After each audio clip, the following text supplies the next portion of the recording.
Assalamualaikum warahmatullahi wabarakatuh. Jumpa lagi dengan saya di Pojok IPA. Jangan lupa tekan like dan tombol subscribe-nya.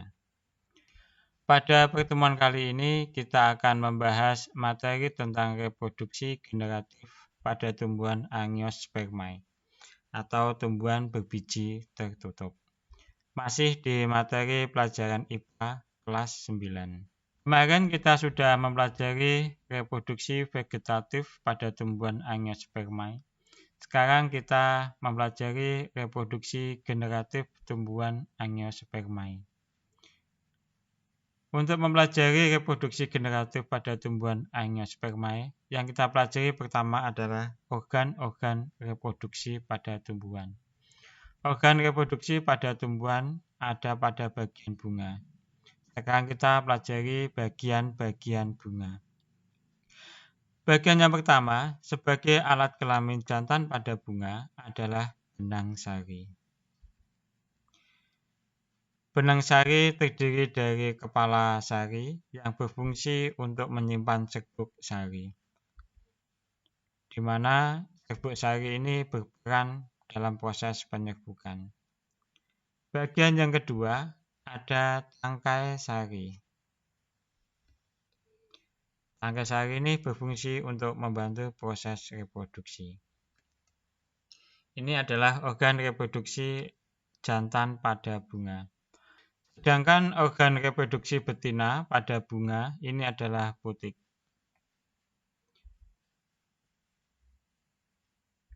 Putik terdiri dari kepala putik dan tangkai putik. Tangkai putik merupakan saluran penghubung antara kepala putik dengan ovarium. Bagian lain pada putik itu ada bakal buah. Ini berfungsi untuk menyimpan sel telur.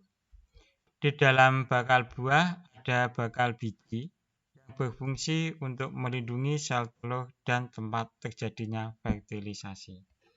Ini adalah organ reproduksi pada bunga. Selain organ reproduksi, bagian bunga yang lain di sini ada mahkota.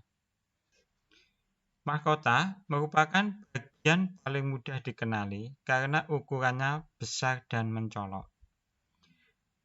Mahkota bunga berfungsi untuk membantu penyerbukan bunga dengan menarik perhatian serangga.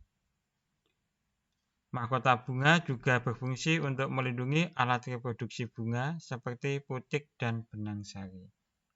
Kemudian bagian paling luar yang berwarna hijau seperti daun ini adalah kelopak bunga.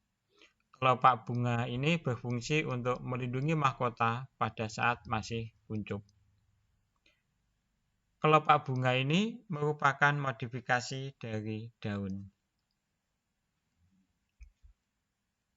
Terus ada dasar bunga yang berfungsi sebagai tempat melekatnya mahkota dan komponen bunga lainnya agar tetap berada di posisinya meskipun terkena terpaan angin. Bagian yang paling akhir, paling bawah ini adalah tangkai bunga, di mana tangkai bunga ini berfungsi untuk penyokong dan sebagai penghubung antara bunga dengan ranting. Kemudian kita lihat lebih rinci bagian pada organ reproduksi bunga.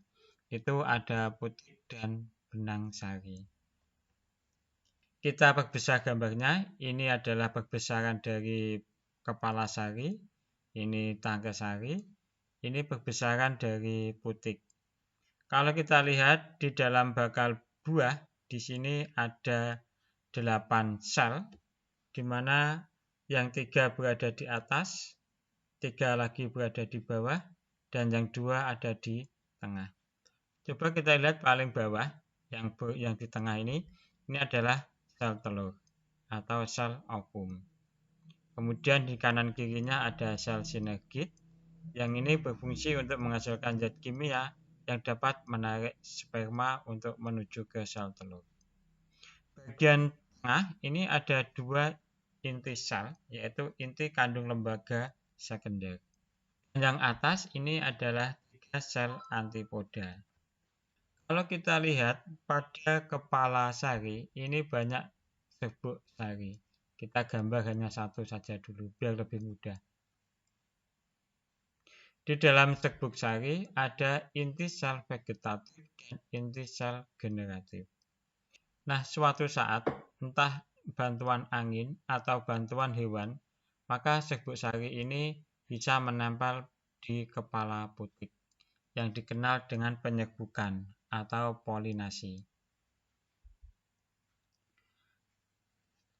Setelah serbuk sari melekat pada kepala putik atau stigma yang sesuai atau berasal dari tumbuhan yang sejenis, maka serbuk sari akan menyerap air dan berkecambah membentuk pembuluh serbuk sari. Coba kita lihat. Nah, ini kecambah tumbuh dan bergerak menuju bakal buah melalui tangkai putik. Ini pembuluh serbuk sari. Setelah itu, inti sel generatif ini akan membelah menjadi dua. Dua inti sel generatif tersebut akan berkembang menjadi dua inti sel sperma.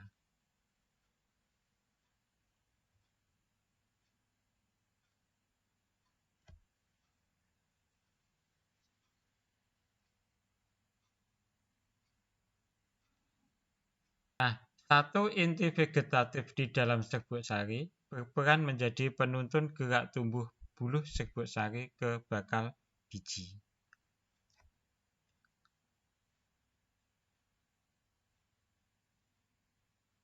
Kemudian, satu inti sel sperma membuahi inti sel telur atau ovum membentuk zigot atau calon individu baru.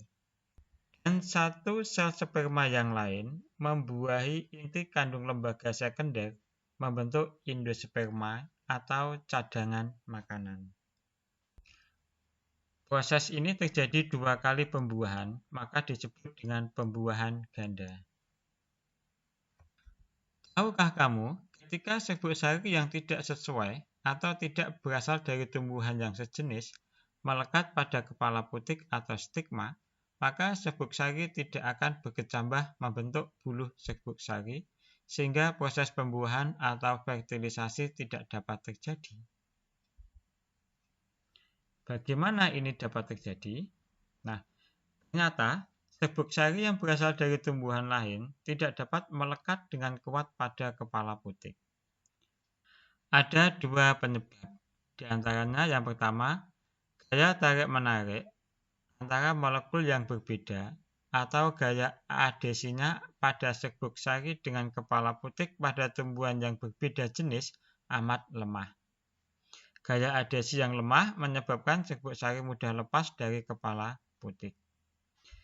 Yang kedua, pada permukaan serbuk sari terdapat senyawa kimia berupa lipid atau lemak dan protein termasuk enzim.